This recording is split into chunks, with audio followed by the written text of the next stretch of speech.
Vknowgeek podcast, wine from a Kiwi perspective.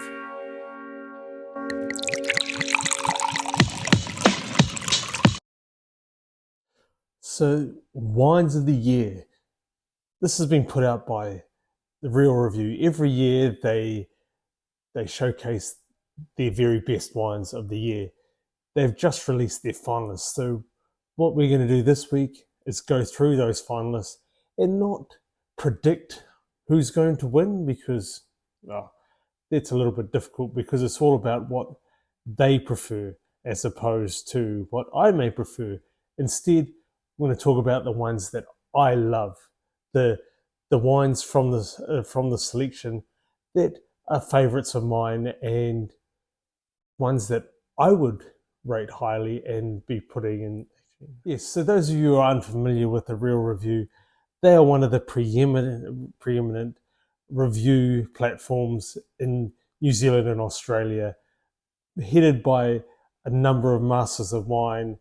Their pedigree and standing in the industry goes without question, and so they are almost like a preeminent guide to wine. So we're going to go through, as I said, go through their picks and choose what we like. Just taking a quick pause in the episode to remind you to like, subscribe, comment, and come and follow me on socials too.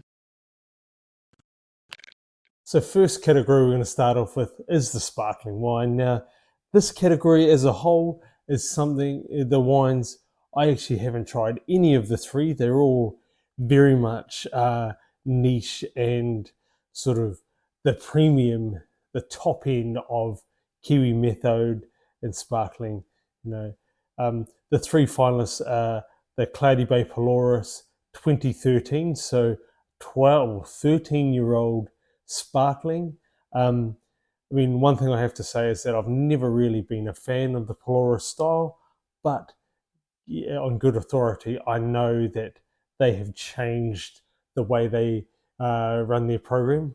Nikolai St. George, who those of you who don't know, has been in multiple different wineries and a multi-award-winning producer, he has gone in there and totally tore up their sparkling program and revamped it. So be interesting to see how that's shifted and changed the style. Next is probably, number one family has been the benchmark for so long when it comes to New Zealand method. And Valoura is the new kids on the block. They're the ones that are winning everything and standing out above the rest. So the Blanc de Blanc Extra Brut 2021, again, very niche, probably very small production. Again, don't know too much. I've never actually tried any of the Valoura sparkling. It's something I need to do, but haven't got there quite yet. So if you're seeing this Valoura, shameless plug, I'd love to try your wines. Anything really. Just the fact that you win so much, need to know what's going on here and why you are. These guys win everything, so I kind of expect this wine to win this category too. But the last one, S's Abode 2020, I love the S's bubbles. The range that I've been blessed enough to try just really sing to me. I love them, and so I would love to see them pick it up, because, as I said, I haven't tried the Valoura, so I can't really judge that in Polaris until I try how Nikolai St. George has revamped the program. I really have to go with S's there. Next category we're going to go to is the rosé. Now, in the three rosés, only one of them I have actually tried, and I've tried this multiple times, and I know it very, very well. It is the Chateau Garage Lulu Rosé 2025. Now, for those of you who don't know, this is a very interesting blend from the Hawke's Bay. There's Merlot and Cabernet Franc, but there's also Mazzamino, Teroldego, I believe there's some Sangiovese and Fresia. Now, the three of those four, you'd probably know Sangiovese, but the other three are basically obscure red varieties from the north of Italy. So obscure that staff that have worked at Lionel's, where I do work, and the Lulu is by the glass, have never heard of these varieties, and they are from the north of Italy. So that's how rare and sort of, unknown they are. So the fact that they're grown here in Hawke's Bay is really interesting. Anyway, the real review seems to love this wine as much as I do. So it's lovely to see there. And obviously, that's who I would love to see win the rosé of the year. The other ones are Poppies Rosé 2024 from Martinborough. Now, I have had the Poppies one, but not the rosé. I've only had their Sauvignon Blanc, and it was several years ago. And it was a good Sauvignon Blanc. So, yeah, interesting. And then the 15-minute bottles test pot rosé from Central Otago 2025. I've never heard of this until now, till reading this final thing. So, yeah, really interesting and really cool that, all of these three smaller, lesser known producers, so they're getting a voice amongst sort of the bigger heavy hitters of the industry and who we all know as household names. So it's very cool to see in that category that there's a lot of different wines in there. Okay, moving on to the whites. Now, the three white finalists, there's two stalwarts of Chardonnay, and they're producers that have been known for decades as being two of the top producers of Chardonnay in the country. So no surprise that they are here. The first one is the Neudorf Mourvedre Chardonnay 2024.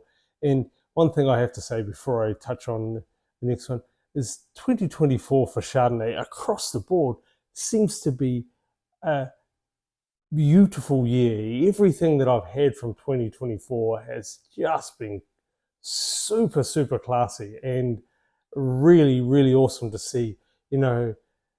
It's the fruit is all ripe, it's mature, it's not like those of you who are regulars to the podcast have heard me talk about the Chardonnays of 2023, how there's a little bit of a hole there, a little bit of a dip in the palate from Hawke's Bay, where 2024 across the board, there's power, there's sophistication, there's elegance. It's not overblown.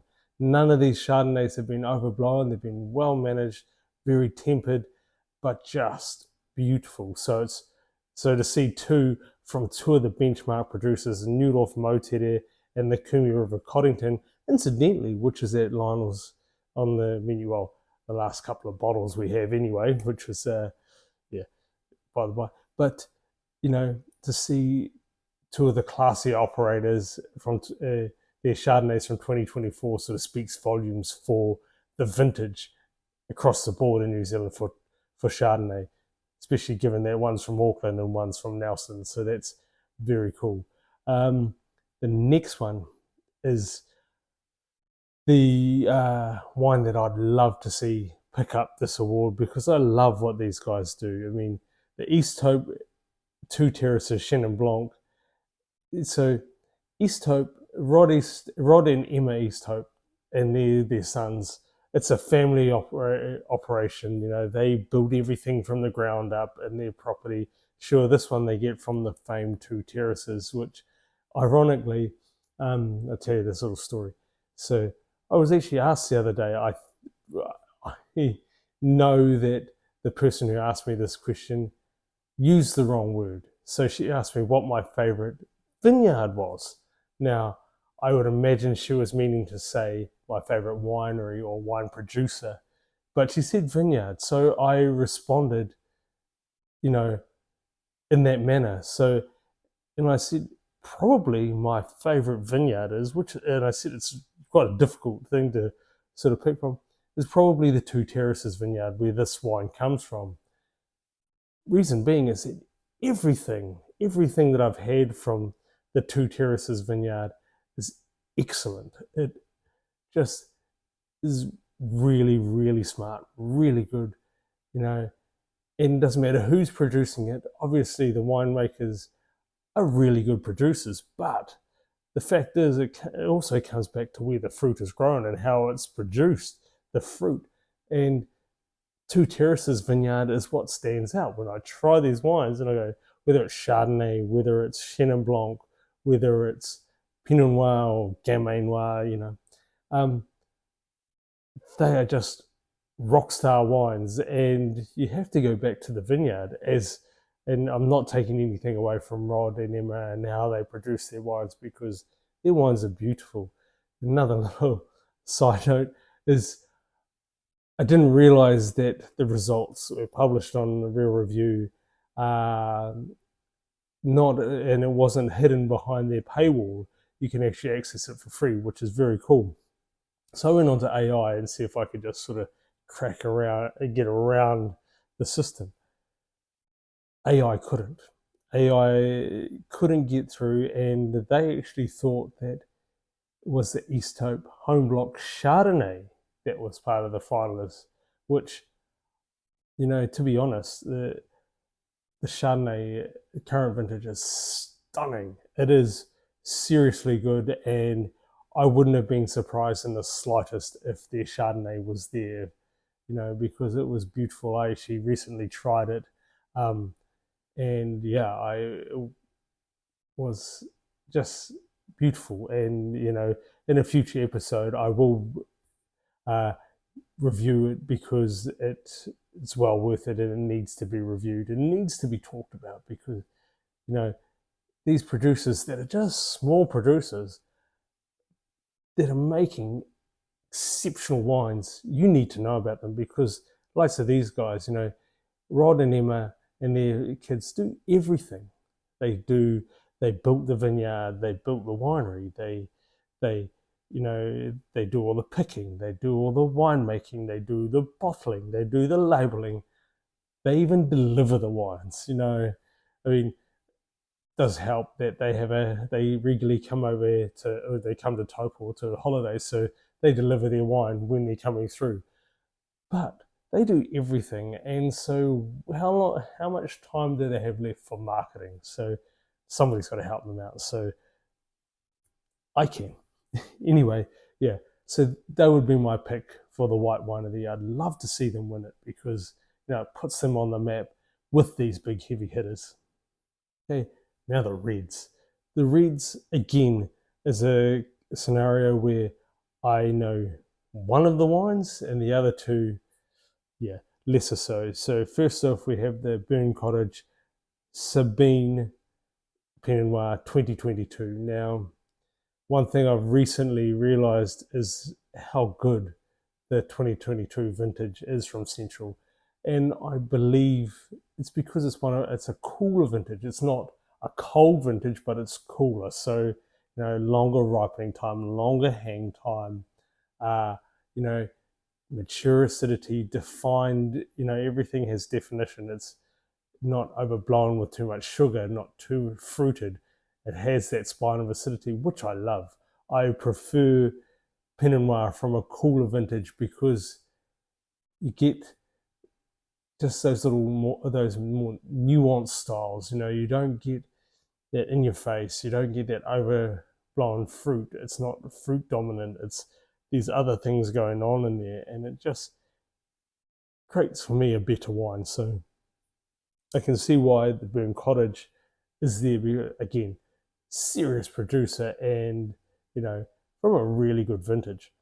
I'm going to skip over one and come back to it. The next one is a Te Wharera single block vineyard Syrah 2024. Now, Syrah from Marlborough, when it's a good vintage, it's really good.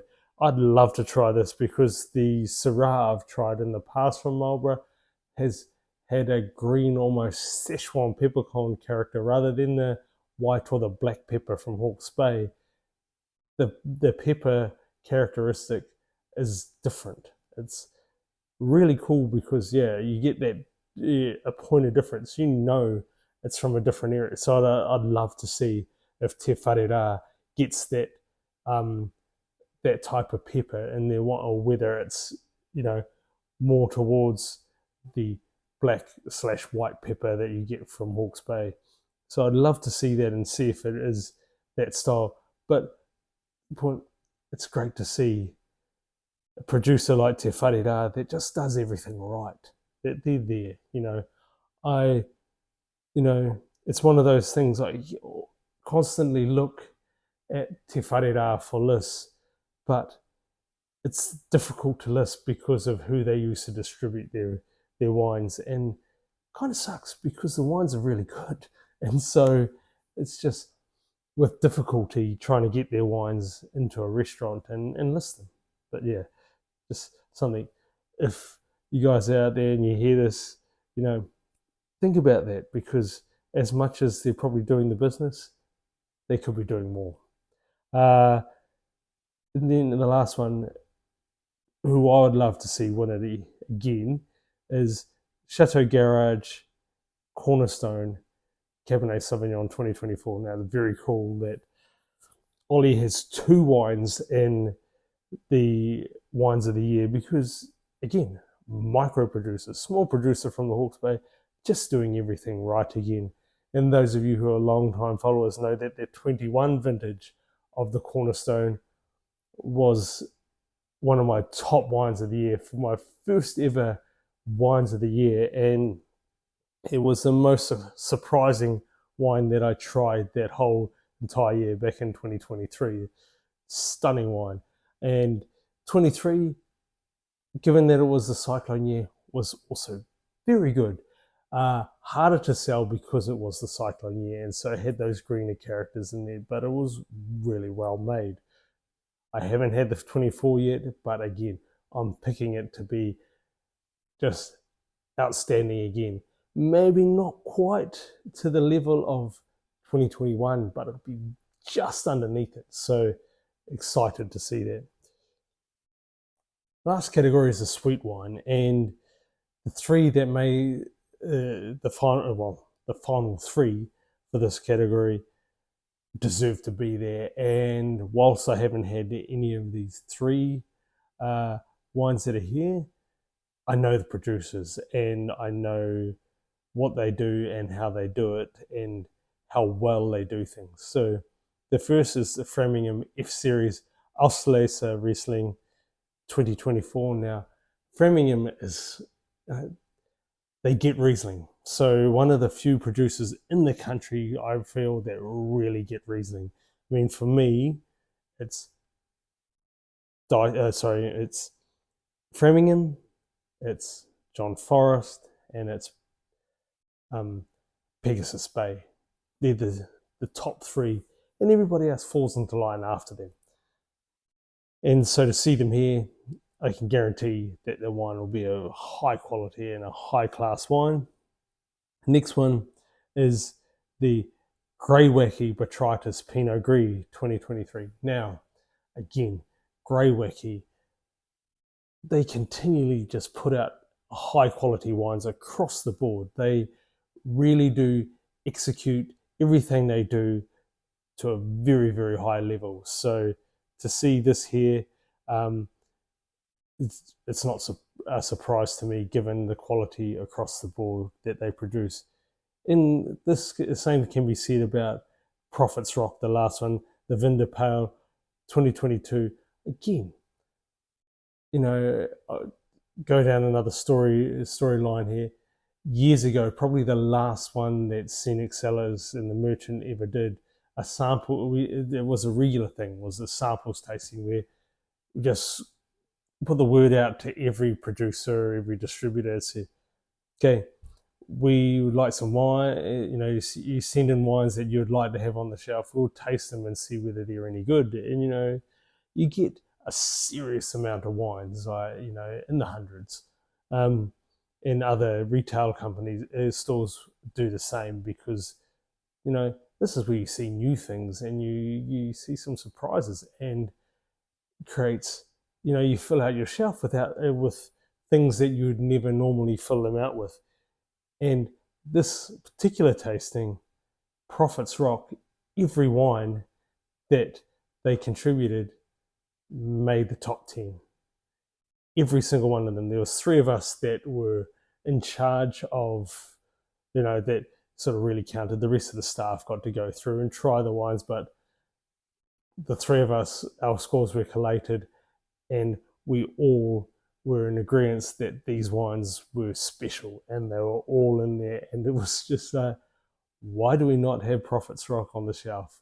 We need to have it. So obviously, safe to say, it didn't take long before their wines are on the shelf. So again, to see them here in the sweet wine category and Vin de Pale is, if Lionel's could sell sweet wine, we sell fortified wine like there's no tomorrow, and really interesting, different fortified wines. But if we could sell straight up sweet wines and premium sweet wines, we would have it. But yeah, it's just one of those things. Some places can sell things, others can't. So that's that. But yeah, out of those three, I'm such a sucker for Riesling, so I'm going to go from. I'd love to see from the Framingham. Sorry, my notes just say Fram, so from Fram. I'm getting confused. But yeah, the Auslese, I'd love to see that one because we need to champion and showcase Riesling more because it's such a beautiful wine. It's such a diverse wine that we need it to be out there in the world and really pump it up. Just taking a quick pause in the episode to remind you to like, subscribe, comment, and come and follow me on socials too. Okay, so to wrap things up, for the bubbles, favourite from the range is the S's. Love to see the S's as the producer win an award over the top of Valera. The Rosé, it's the Lulu, Chateau Garage Lulu. Happy days, please, that's the one that I would pick. Whites, East Hope Chenin Blanc, again, it's a favourite of mine. Love to see it win, and it's just different. It's not one of the perennials that keep winning these things or have have pedigree. The Reds, again, another one that small producer doesn't have the pedigree. Chateau Garage Cornerstone, I'd love to see that win it as well. And the Cabernet winning an award in New Zealand because we're known for Pinot Noir, and then secondly probably Syrah. So to see a straight Cabernet Sauvignon win would be great. And lastly, the sweet wine, again, as I said just before, the Framingham F-Series Auslese Riesling. I'm a Riesling sucker, so want that to win. So yeah, that's my take on the Real Reviews finalists. And yeah, again, it's not a prediction, but we'll see if my picks marry up with their picks. Okay, so that's the end of this week's episode. A little bit different, a little bit sort of tangent, but it's very much Kiwi, very much talking about New Zealand wine, very much promoting and expressing everything that's great about Kiwi wine. And if that means you're referring to the Real Review a bit more or what have you, so be it. That's great. It means that you're engaging and you're wanting to learn more and you're wanting to try different wines. And this is what this is. So yeah, as always, thank you for joining us. Santé. Borakia.